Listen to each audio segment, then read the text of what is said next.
नमस्कार, मैं हूं तमन्ना महाजन। आप देख रहे हैं एपीएन और रुक करते हैं प्राइम टाइम सुपरफास्ट का।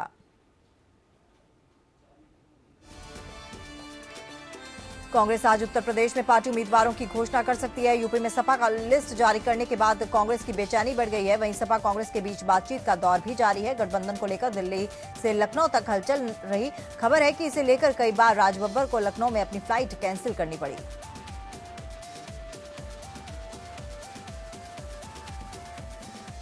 राहुल गांधी और सोनिया गांधी में भी वरिष्ठ नेता मिलते रहे। फिर राज बब्बर को भी दिल्ली बुलाया गया। कई बार गठबंधन के टूटने और बनने की बात भी सामने आई। ऐसे में अब देखना होगा कि यूपी विधानसभा चुनाव को लेकर कांग्रेस सपा का गठबंधन होता है या फिर नहीं।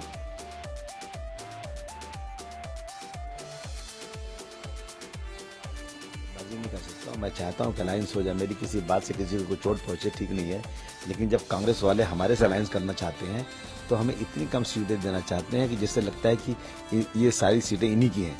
लेकिन अगरचे अलायंस में इतनी सीटें मांगी जा सकती हैं तो मुझसे भी कांग्रेस के लोग यहाँ कुछ बातें करते हैं कि यहाँ अलायंस कीजिए, तो यही सोच के मुझसे बात करेंगे। जिस तरह यूपी में सीटें मांगी जा रही इसी तरह से मैं भी आपसे बातें करूंगा। कांग्रेस का घर में उनके यहाँ ball is in their court कि वो किसी तरह से एडजस्ट कर लें, क्योंकि इसमें कांग्रेस का भी फायदा है। और ऐसा विश्वास किया जाता है कि अगर ये अखिलेश की वेव चली और एसपी और कांग्रेस का गठबंधन चल निकला तो उस सूरत में कांग्रेस का भी फायदा ही होगा। ये बात कांग्रेस को समझनी चाहिए।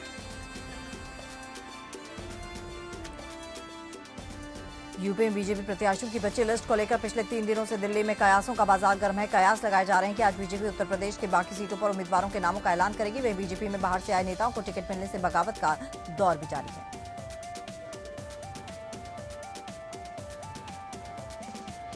जहां एक तरफ कांग्रेस और सपा में अब तक गठबंधन का ऐलान नहीं हुआ है, बीजेपी अपने बचे उम्मीदवारों की लिस्ट को लेकर पसरोपेश में है। वहीं यूपी में बीएसपी अध्यक्ष मायावती 300 से ज्यादा उम्मीदवार खड़ी कर चुकी है। आज सुबह 11 बजे मायावती मीडिया से बात करेंगी।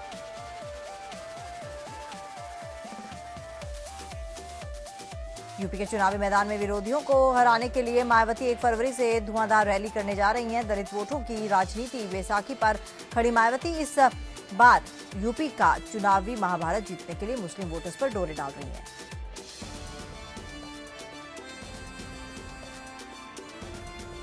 आईएमए में प्रस्तावित कार्यक्रम में शिरकत करने के लिए पीएम मोदी आज देहरादून जाएंगे। माना जा रहा है कि देहरादून में अपने भाषण के दौरान पीएम मोदी युवाओं को देशभक्ति की बातें बताने के साथ ही सूबे में विधानसभा चुनाव के लेकर राहुल के फटे कुर्ते वाले बयान को पलटवार करेंगे।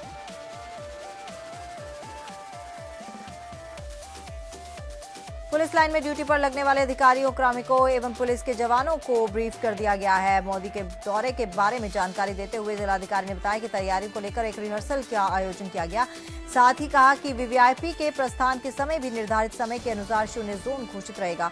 इस दौरान कोई भी वाहन वीवीआईपी मूवमेंट के आसपास नहीं गुजरेगा तथा निर्धारित किए गए रूटों के अनुसार यातायात संचालित होगा।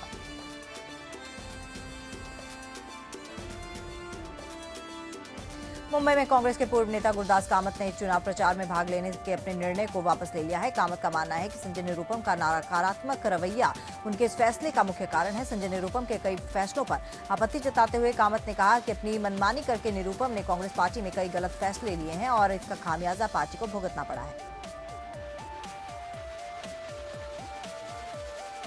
विधायकों के निलंबन वापस लेने को लेकर झारखंड विधानसभा अध्यक्ष दिनेश उरांव की अध्यक्षता में एक उच्च स्तरीय बैठक हुई, जिसमें विधायकों के निलंबन वापस लेने पर सहमति बनी। नेता प्रतिपक्ष हेमंत सोरेन और कांग्रेस विधायक दल के नेता आलमगीर आलम ने बैठक में लिखित रूप से माफीनामा दिया और आश्वस्त किया कि भविष्य में इस तरह की घटना नहीं दोहराई जाएगी। बैठक में मुख्यमंत्री रघुवर दास, नेता प्रतिपक्ष हेमंत सोरेन, कांग्रेस विधायक दल के नेता आलमगीर आलम, संसदीय कार्य मंत्री सरयू राय और प्रदीप यादव मौजूद थे। बैठक के बाद पत्रकारों से बात करते हुए आलमगीर आलम ने कहा कि बैठक सकारात्मक रही और शनिवार को सदन में निलंबन सदस्यों के वापसी की घोषणा की जाएगी।